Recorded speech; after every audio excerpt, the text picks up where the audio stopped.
नमस्कार। ज्योतिषीय श्रृंखला की इस कड़ी में आपका हार्दिक स्वागत है। ज्योतिष के द्वारा जातक की आयु का निर्धारण किस प्रकार करते हैं, इस विषय के अध्ययन के क्रम में अभी हम मध्यमायु योग संबंधित ज्योतिषीय सूत्रों का अध्ययन कर रहे हैं। आइए इसमें हम 40 वर्ष, 42 वर्ष और 44 वर्ष इन तीन आयु वर्ग के जातकों के लिए कौन कौन से सूत्र हैं, इसका अध्ययन करते हैं। 40 वर्ष के लिए पहला सूत्र है, यदि अष्टमेश स्थिर राशिगत होता हुआ केंद्रवर्ती हो और अष्टम स्थान पर पापद दृष्ट हो तो जातक की आयु 40 वर्ष की होती है।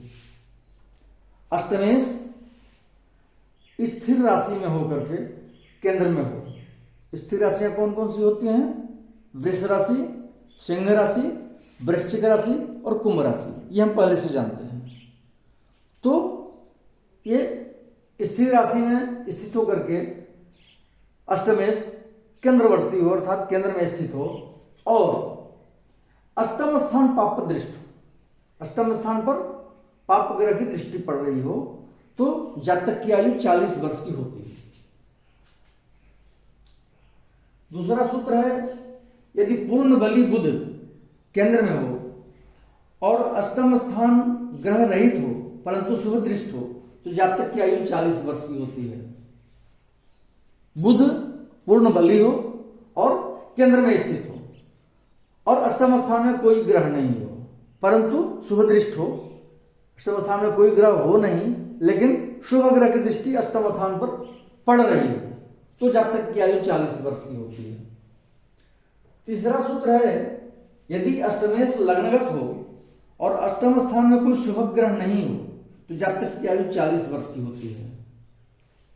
अष्टम भाव का स्वामी लग्न स्थान में स्थित हो और अष्टम भाव में कोई शुभ ग्रह नहीं बैठा हो तो वैसी स्थिति में जातक की आयु 40 वर्ष की होती है। चौथा सूत्र है,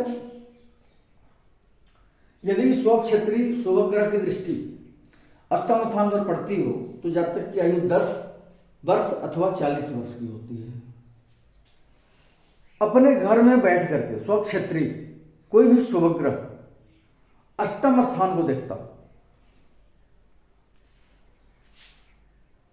तो जातक की आयु 10 वर्ष अथवा 40 वर्ष की होती है। अब इसमें दो फैक्टर हैं, 10 वर्ष अथवा 40 वर्ष।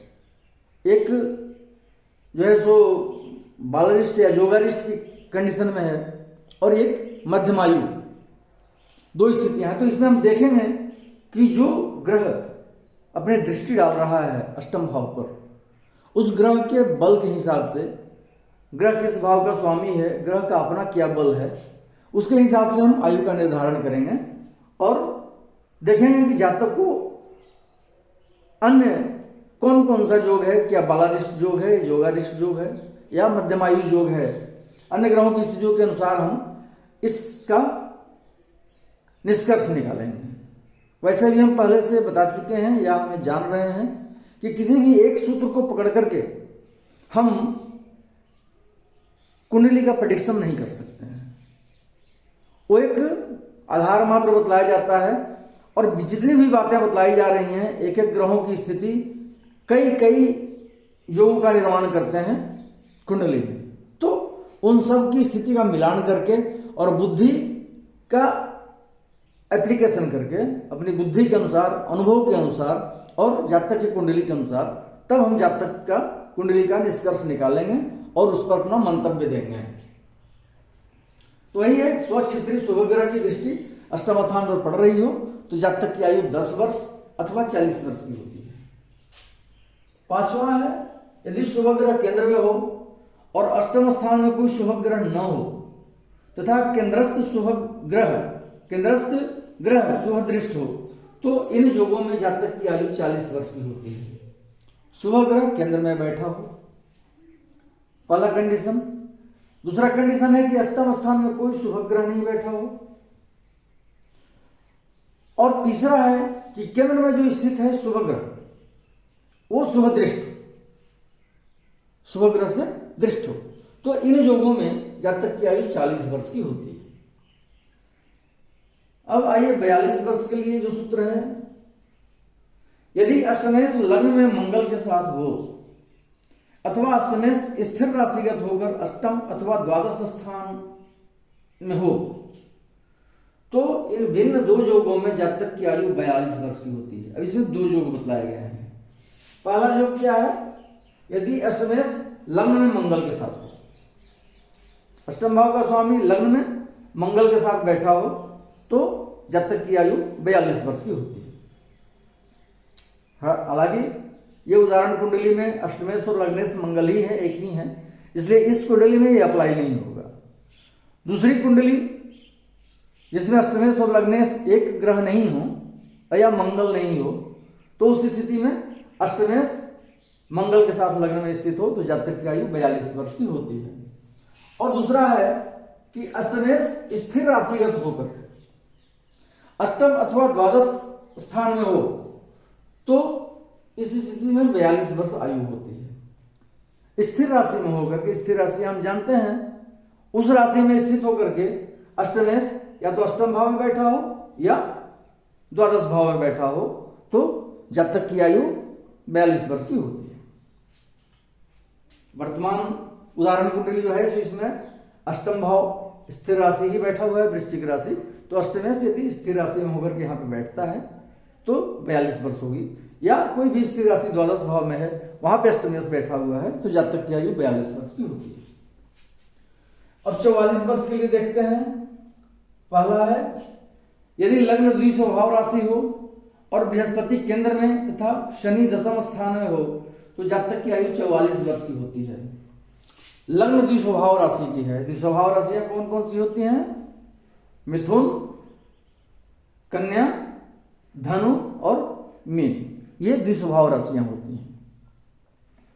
तो लग्न द्विस्वभाव राशि में हो, लग्न द्विस्वभाव राशि की हो, ये चार राशियों में से कोई भी राशि का लग्न हो या उस लग्न की कुंडली हो, और बृहस्पति केंद्र में हो तथा शनि दशम स्थान में हो। बृहस्पति केंद्र में चारों भाव में से किसी में बैठा हो और शनि दशम भाव में बैठा हो तो जातक की आयु 44 वर्ष की होती है।